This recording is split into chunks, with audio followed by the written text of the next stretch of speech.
여러분 반갑습니다. 네, 오늘 로마서 3장 21절에서 31절까지 말씀인데요.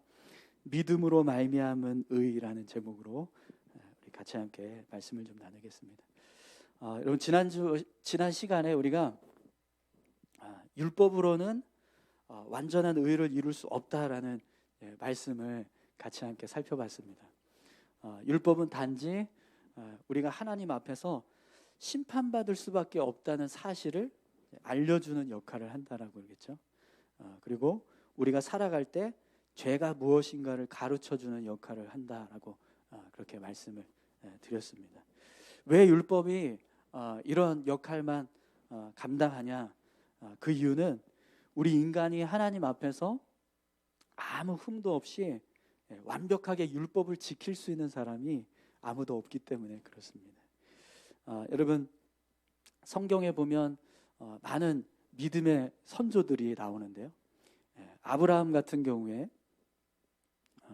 하나님께서 갈 바를 알지 못하는 약속의 땅을 말씀하셨을 때 아브라함은 믿음으로 순종해서 그 땅을 향해서 나아갔었습니다. 그런데 아브라함이 삶을 살아갈 때 어떤 일들이 있었죠? 아내를 누이라고 속이고 거짓말해서 빼앗기는 그런 일들이 있었죠. 그것도 2번씩이나 그런 일들이 있었습니다. 믿음의 조상이라고 하는 아브라함도 하나님 앞에서 온전하지 못한 모습이 있었다는 거죠. 또 성경에 보면 당대의 의인이라고 했던 사람이 있죠. 그 누구죠? 노아입니다. 노아는 당대의 의인이라 이렇게 말씀을 하는데요. 그런데 당대의 의인이었던 노아도 어떤 실수를 했죠? 술을 마시고 술이 취해서 발가벗은 몸으로 잠들다가 자기 아들을 저주하는 그런 일들이 일어나기도 했었죠. 당대의 의인이라고 하는 노아조차도 그렇게 연약한 모습이 있었습니다. 또 여러분 이스라엘 역사에서 가장 위대한 왕이라고 하는 사람이 누구죠? 다윗 왕입니다. 그런데 그 다윗은 어떤 죄를 지었죠? 정말 훌륭한 왕이었는데 밧세바를 취하고 또 우리아를 죽이게 하는 그런 죄를 짓게 됩니다. 아무리 믿음으로 살아가고 또 하나님 앞에서 의로운 자라고 그렇게 인정이 돼도 인간은 죄악된 모습이 어쩔 수밖에 없이 있기 때문에 이렇게 연약하다는 거죠. 온전히 율법을 지킬 수 없다라는 겁니다. 그래서 결국에는 율법은 인간이 얼마나 연약하고 악한지 그걸 보여주는 도구가 될 뿐이라는 거죠. 그리고 그런 인간의 연약함을 드러내기 때문에 결국에는 율법은 하나님께서 이 세상을 심판하시게 하는 도구가 된다라고 그렇게 말씀을 드렸습니다. 또 율법이 우리가 삶을 살아갈 때 하나님께서 죄로 여기시는 것이 무엇인지 알려주는 기준이라고 그렇게 말씀을 드렸었는데요. 여러분 다윗 왕은 왕의 권력을 가지고 있었던 사람입니다. 그렇기 때문에 얼마든지 그 자신의 권력으로 자기가 원하는 일을 할 수 있었어요. 그죠?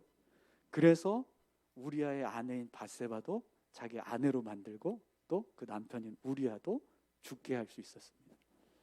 그런데 여러분 만약에 율법이 없었다면 다윗이 행한 이 죄악된 모습을 어느 누구도 뭐라고 할 수 없었을 거예요. 왜냐하면 왕으로서 자기가 할 수 있는 권한이 있었기 때문에 얼마든지 내 원하는 대로 할 수 있다라고 주장하면 누구도 다윗이 잘못했다라고 말할 수 없습니다. 그런데 율법이 있었기 때문에 나단 선지자가 당신이 죄인이다라고 그렇게 책망할 수 있었던 거예요. 이렇게 하나님께서 말씀하시는 율법이 없었다면 인간은 무엇이 죄고 무엇이 의인지 모른 채 살아가는 겁니다. 그러나 율법이 있기 때문에 우리가 지켜야 할 어떤 삶의 모습이 무엇인지 또 우리가 주의해야 하는 삶의 모습이 무엇인지 이걸 깨달아서 삶을 살아가게 된다는 거죠. 그래서 결국에는 율법은 우리를 의롭게 하는 도구가 아니라 단지 우리의 연약함을 깨닫게 하고 우리의 죄를 드러내는 죄 구분을 할 수 있는 그런 기준의 역할을 감당한다고 말씀을 드렸습니다. 지난 시간에 우리가 이 이야기를 같이 함께 나눴었는데요. 자, 그럼 여러분, 율법이 우리를 의롭게 하지 못한다라고 한다면, 그러면 하나님께서 우리를 의롭게 하실 수 있는 방법은 뭐가 있을까요? 하나님께서 율법을 통해서 우리를 의롭게 하시려고 이 율법을 주신 건데, 결국에는 이 율법이 우리를 의롭게 하지 못한다라고 한다면, 그러면 우리가 하나님 앞에 의로운 자로 설 수 있는 방법 뭘까요? 네. 이제 오늘 본문 말씀이 이제 그런 하나님의 의에 대해서, 우리를 하나님 앞에서 의롭게 하시는 하나님의 의에 대해서 소개하고 있습니다. 여러분 21절 22절 말씀 함께 보겠습니다. 이제는 율법 외에 하나님의 한 의가 나타났으니 율법과 선지자들에게 증거를 받은 것이라. 곧 예수 그리스도를 믿음으로 말미암아 모든 믿는 자에게 미치는 하나님의 의니 차별이 없느니라. 아멘. 네. 여러분, 사실 하나님께서 우리에게 율법을 주신 이유는요, 그러니까 율법을 통해서 우리를 의롭게 하시려고 했던 거거든요. 네. 그러나 죄된 인간은요, 율법만으로는 의로운 자가 될 수 없었어요. 그래서 하나님께서 이 문제를 해결하기 위해서 선택하신 방법이 예수 그리스도를 이 땅에 보내시고 우리의 죄를 대속하시는 십자가 죽음을 감당하게 하신 거예요. 인간의 능력으로는 도저히 의로운 자를 설 수 없다는 걸 하나님께서 아시고 직접 아들을 대신 희생시키심으로 그 생명값을 지불하고 우리 인간의 죄를 속량해 주신 거죠. 그래서 여러분, 우리가 예수님을 구주로 영접하고 의지하면서 살아갈 때 하나님 앞에서 의로운 자로 서게 되는 줄 믿습니다. 네. 그런데 오늘 본문 말씀을 보면 하나님께서 나타내신 이 의가 율법과 선지자들을 통해서 증거된 의라고 이렇게 이야기를 합니다. 이전에 말씀하셨던 어떤 방법과 전혀 다른 새로운 방식의 의가 아니라 이미 과거에서부터 계속해서 하나님께서 주시겠다고 약속하셨던 그런 의라는 거예요. 그럼 여러분, 왜 사도 바울이 이런 말씀을 할까요? 하나님께서 허락하시는 의는요, 구약이나 신약이나 똑같이 믿음을 통해서만 얻을 수 있기 때문에 그렇습니다. 여러분, 과거 아브라함이 하나님께서 약속하신 언약을 믿고 믿음의 길을 걸어갔을 때 어떻게 하셨죠? 하나님께서 그를 의롭다라고 인정해 주셨어요. 그죠? 그렇기 때문에 구약 시대에서도 하나님 앞에서 의로운 자로 선다는 건 어떤 율법의 행위가 아니라 믿음을 통해서 의로워졌다라는 겁니다. 네. 그것처럼 지금도 동일하게 예수님께서 예수님을 통해서 우리에게 약속하신 구원을 이루시겠다라고 말씀하시는 그 말씀을 우리가 믿고 예수님을 영접했을 때 하나님이 우리를 의롭다 인정해 주시는 은혜를 받게 된다는 거죠. 또 오늘 본문 말씀은 구약의 말씀들은 모두 예수 그리스도를 보내주시겠다라고 약속하는 말씀들로 채워져 있기 때문에, 그래서 하나님의 의는 율법과 선지자들을 통해서 이미 증거된 의라고 그렇게 말씀하고 있습니다. 여러분, 오늘 우리가 받은 이 믿음의 의, 이 의가 그냥 하나님께서 새롭게 세워주신 어떤 의가 아니라 이미 하나님께서 창세전부터 계속해서 이루시겠다고 작정하셨던 그런 의가 되는 줄 믿습니다. 네. 또 여러분, 오늘 본문 말씀을 보면 의가 어떤 차별도 없이 공평한 의라고 지금 말씀하거든요. 여러분, 왜 하나님께서 주시는 의가 차별이 없고 공평한 의가 될 수 있을까요? 하나님께서 어떤 조건도 내세우지 않으시고요, 오직 예수 그리스도를 믿는 믿음을 보시고 의롭다 하시기 때문에 그렇습니다. 우리가 어떤 노력을 통해서 뭔가 대가를 지불하고 받은 그런 은혜가 아니라 그냥 단지 믿음이라고 하는, 믿는다라고 하는 고백하는 그 믿음을 보시고 하나님께서 주시는 의라는 거예요. 그래서 여러분, 이 의는 모든 사람들이 공평하게 기회를 갖고 하나님 앞에 설 수 있는, 복음을 들을 수 있는 기회를 허락받은 의가 되는 거죠. 그러나 믿지 않으면 절대로 받지 못합니다.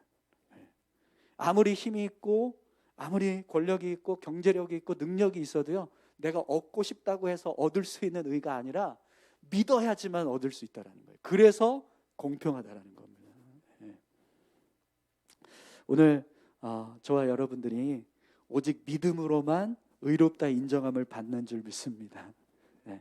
또 믿음을 통해서만 얻을 수 있는 이 의는 분명히 공평한 의가 되는 줄 믿습니다.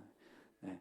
또 여러분, 오늘 본문 말씀을 보면 하나님께서 허락해 주신 이 의가 어떤 모습인가, 어떤 특징이 있는가, 그것을 우리에게 지금 설명해 주고 있는데요. 우리 23절에서 26절까지 함께 보겠습니다. 모든 사람이 죄를 범하였음에 하나님의 영광에 이르지 못하더니 그리스도 예수 안에 있는 속량으로 말미암아 하나님의 은혜로 값없이 의롭다 하심을 얻은 자 되었느니라. 이 예수를 하나님이 그의 피로써 믿음으로 말미암은 화목제물로 세우셨으니 이는 하나님께서 길이 참으시는 중에 전에 지은 죄를 간과하심으로 자기의 의로우심을 나타내려 하심이니 곧 이때에 자기의 의로우심을 나타내사 자기도 의로우시며 또한 예수 믿는 자를 의롭다 하려 하심이라. 아멘. 네. 여러분, 우리가 받은 이 구원의 은혜는 값없이 받은 은혜인 줄 믿습니다. 네. 왜 이것이 이 값없이 받은 은혜가 될까요? 우리가 뭘 지불한 게 있습니까? 네, 없죠. 네, 정말 그냥 예수님을 믿는 믿음 때문에 받았습니다. 네, 우리가 어떤 노력을 하거나 어떤 행위를 통해서 얻어진 것이 아니라 단지 그냥 믿었기 때문에 얻어진 은혜라는 거죠. 그래서 이 은혜가 값없는 은혜라고 말합니다. 그럼 여러분, 우리가 얻은 이 값없는 은혜가 어떤 대가도 지불하지 않고 거저 받은 은혜이기 때문에 그냥 공짜로 받을 수 있는 그런 아주 값싼 은혜일까요? 그렇지 않죠. 네. 여러분, 우리가 받은 은혜는 어떤 은혜죠? 창조주의 생명값을 지불해서 받은 은혜입니다. 네. 그렇기 때문에 절대로 그냥 공짜로 막 나눠줄 수 있는 그런 가치 없는 그런 은혜가 아니에요. 네. 여러분 한번 생각해 보세요. 내가 누군가를 위해서 대신 희생할 수 있는, 내 생명을 바쳐서 희생할 수 있는 그런 마음을 가지고 있다고 한번 생각해 보세요. 그래서 정말 그렇게 실제로 그런 희생을 했습니다. 누군가를 위해서. 그럼 여러분, 그런 희생을 할 수 있으려면 어떤 마음이 있어야 될까요? 누군가를 향해서 내가 정말 그 사람을 사랑하거나 그 사람을 대신해서 내가 희생해도 될 만큼의 어떤 가치가 있다고 생각해야 되지 않겠습니까? 네. 그러니까 그런 희생을 할 수 있는 거잖아요. 그럼 그 희생의 마음을 한번 생각해 보세요. 얼마나 큰 사랑일까요? 그죠? 정말 헤아릴 수 없는 그런 놀라운 사랑일 겁니다. 그런데 우리가 어떤 누군가를 향해서 하는, 인간이 인간을 향해서 하는 사랑이 아니라 창조주가 피조물을 향해서 그런 사랑을 베풀었다고 생각을 해보세요. 그 사랑이 얼마나 큰 사랑이겠습니까? 네. 그래서 우리가 하나님의 사랑을 찬송할 때 하늘을 두루마리 삼고 바다를 먹물 삼아도 한없는 하나님의 사랑 다 기록할 수 없겠네라고 고백하는 겁니다. 네. 분명 여러분, 하나님께서 우리에게 주신 이 값없는 은혜는요, 하늘을 두루마리 삼아도 바다를 먹물 삼아도 기록할 수 없는 한없는 은혜인 줄 믿습니다. 네. 그렇기 때문에 공짜로 받았다고 해서 가치 없거나 하찮게 여길 수 있는 은혜가 아니에요. 네. 그럼 여러분, 우리가 그런 은혜를 받은 사람으로서 어떻게 살아야 될까요? 그 사랑의 가치가 얼마나 귀하고 값진 것인지 늘 기억하면서 감사하는 삶을 살아야 될 줄로 믿습니다. 뿐만 아니라 우리에게 주신 그 사랑이 정말 귀하다는 거 생각하면서 우리에게 그런 은혜를 주신 하나님 앞에 은혜에 걸맞는 삶을 우리가 살아야 하는 거죠. 그런데 여러분, 만약에 우리가 그런 은혜를 소유하고 있는데 그걸 누구한테 막 자랑하는 거예요. 내가 이런 은혜 받았다. 내가 마치 어떤 행위를 통해서 얻은 것처럼 막 주장한다고 생각해보세요. 내가 이렇게 해가지고 하나님이 나한테 이런 구원의 은혜를 주셨다. 이러면서 막 자랑하고 다니고 사람들한테 막 나의 의를 드러낸다고 한번 생각해 보십시오. 그럼 그 모습이 하나님 앞에서 어떤 모습이 될까요? 네. 하나님의 은혜를 왜곡하는 일이 되겠죠. 또 은혜로 여기지 못하는 어떤 교만한 모습이 될 겁니다. 그런데 실제로 그렇게 한 사람들이 있었어요. 그게 누구냐면 바로 유대인들입니다. 네. 유대인들은 마치 자신들의 그런 어떤 특별한 어떤 선택받을 수 있는 그런 어떤 민족이었기 때문에 하나님께서 우리를 그렇게 선택해 주셨다, 이렇게 자랑하는 거죠. 또 자신들이 지키지도 않는 율법을 사람들에게 가르치면서 율법을 지켜야 의롭게 될 수 있다 그러면서 그렇게 지키지 않는 사람들을 막 정죄하고 또 멸시하는 그런 일들을 했잖아요.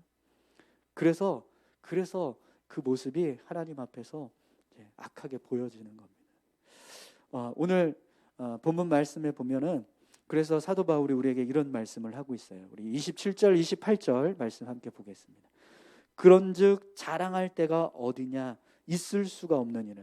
무슨 법으로냐, 행위로냐, 아니라 오직 믿음의 법으로니라. 그러므로 사람이 의롭다 하심을 얻을 것은 율법의 행위에 있지 않고 믿음으로 되는 줄 우리가 인정하노라. 아멘. 네. 우리가 하나님의 은혜로 구원받았다면 그것은 절대로 자랑할 수 있는 은혜가 아니라는 거예요. 믿음으로 거저받은 은혜이기 때문에 절대로 자랑해서도 안 된다는 거죠. 그래서 사도 바울이 이렇게 고백을 해요. 사람이 의롭다 하심을 얻은 것은 율법의 행위에 있지 않고 믿음으로 되는 줄 우리가 인정하노라. 자기가 인정한대요.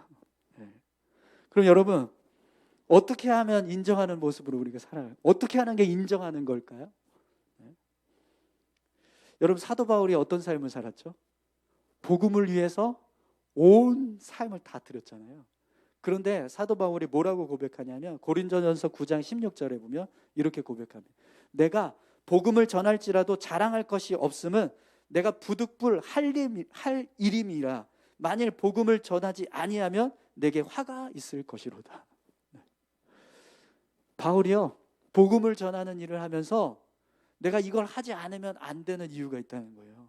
왜냐하면 내가 받은 은혜는 이걸 마땅히 해야만 하는 은혜라는, 그리고 내가 이걸 하지 않으면 오히려 나한테 화가 있을 거다, 이렇게 이야기합니다.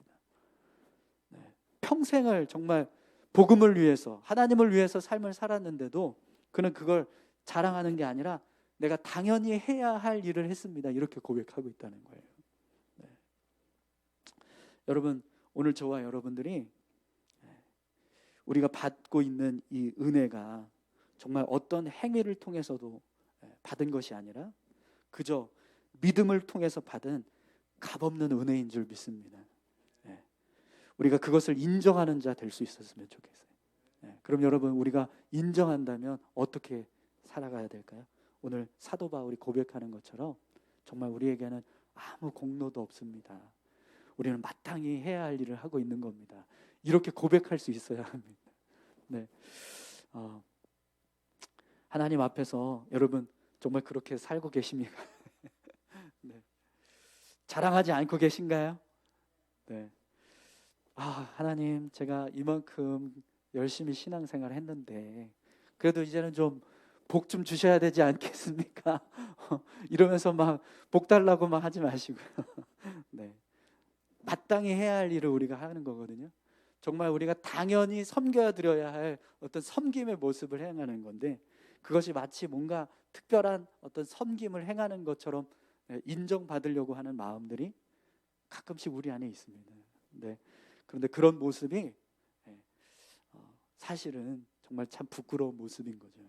원래는 당연히 그렇게 해야 되는 건데 우리가 그렇게 정말 믿음을 가지고 하나님 앞에서 살아갈 수 있었으면 좋겠습니다. 또 여러분 29절 30절 말씀도 한번 보세요. 하나님은 다만 유대인의 하나님이시냐, 또한 이방인의 하나님은 아니시냐, 진실로 이방인의 하나님도 되시느니라. 할례자도 믿음으로 말미암아, 또한 무할례자도 믿음으로 말미암아 의롭다 하실 하나님은 한 분이시니라. 아멘. 여러분, 유대인들은 자신들만이 하나님이 자신들만의 하나님이라고 그렇게 주장을 했어요. 그러니까 이방인들은 하나님 모르고 하나님이 저들에게는 하나님이 아니다, 이렇게 주장했습니다.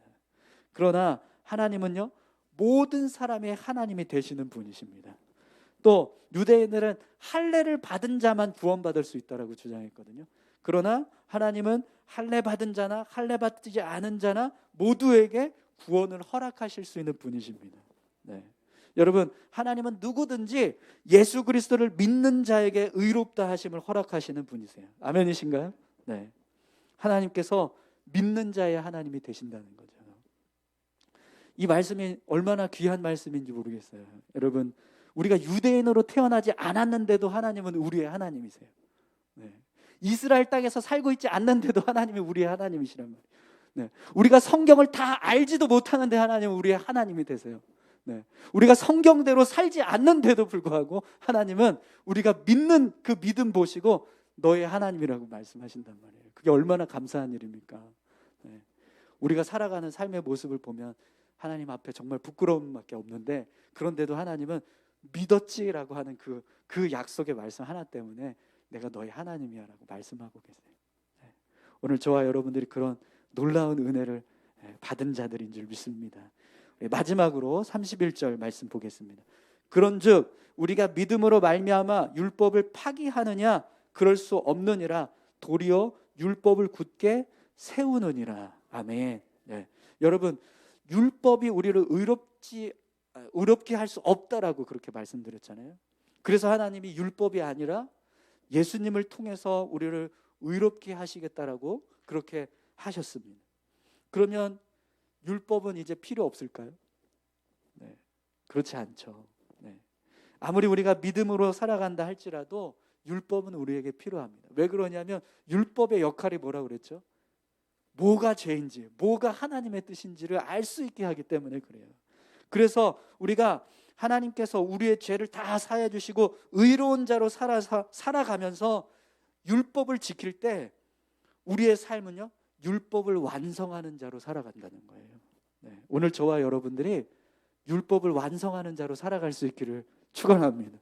네, 우리가 그냥 하나님 믿었으니까, 예수님 믿었으니까 그 믿음 가지고 살아가면 되지라고 해서 그냥 어떤 하나님의 뜻을 따르거나 하나님께서 말씀하시는 그런 말씀들에 대해서 우리가 생각하지 않고 그냥 살아가는 게 아니라, 말씀을 보면서 이렇게 살아야 하나님이 기뻐하시는 거구나, 이렇게 하나님께서 살기를 원하시는구나, 이걸 알아가면서 우리가 말씀대로 살아갈 때 그 삶이 믿음을 완성하는 삶이 된다는 거예요. 네. 오늘 우리가 그랬으면 좋겠습니다. 네. 그러기 위해서는요, 믿음도 필요하고 또 우리의 삶의 믿음의 행위도 반드시 따라와야 합니다. 네. 우리가 지금 새벽에 히브리서 말씀도 계속 보고 있는데 이 로마서하고 히브리서가 되게 어려워요. 근데 지금 이 어려운 말씀들을 지금 보고 계시는 여러분들이 얼마나 힘드실지.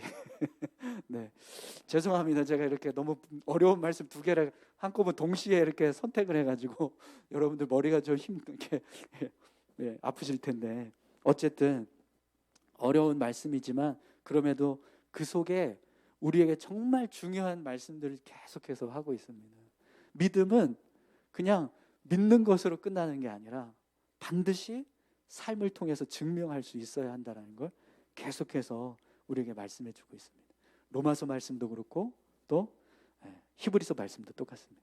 로마서는 믿음으로 의롭다 하심을 얻었다, 이 말씀을 강조하면서도 계속해서 삶을 이야기합니다. 히브리서는요, 우리가 살아서 우리의 믿음이 살아있다면 믿음의 행위가 반드시 따라야 한다라고 강조하면서도 믿음을 중요하게 얘기하고 있습니다. 네, 우리 같이 함께 시간 기도할까요? 네. 오늘 말씀을 좀 되새기시면서 같이 함께 기도하셨으면 좋겠습니다. 네. 하나님께서 우리를 의롭게 하시는 방법은 오직 예수님을 통해서인 줄 믿습니다. 예수님을 붙잡고 우리가 예수님을 의지하면서 살아갈 때 분명 하나님은 우리를 의롭다라고 말씀하십니다. 우리가 어떤 율법을 행함으로가 아니라 성경의 말씀대로 완전히 다 성취해 가야지만 의롭다라고 말씀하시는 게 아니라 예수 그리스도께서 내 안에 계신다라는 거 하나 가지고 우리를 의롭다라고 말씀해 주신다는 거죠. 그 주님을 우리가 붙잡고 삶을 살아갈 수 있게 해달라고. 하나님께서 우리를 의롭다 여겨주시는 그 은혜가 얼마나 큰지 우리가 깊이 생각하면서 정말 겸손하게 믿음의 삶을 살아갈 수 있게 도와주십시오. 우리 같이 그렇게 기도하셨으면 좋겠습니다. 함께 기도하겠습니다. 하나님 아버지 감사합니다. 하나님 오늘 우리에게 주신 은혜 얼마나 큰 은혜인지 하나님 우리가 헤아릴 수 없는 놀라운 은혜인 줄 믿습니다.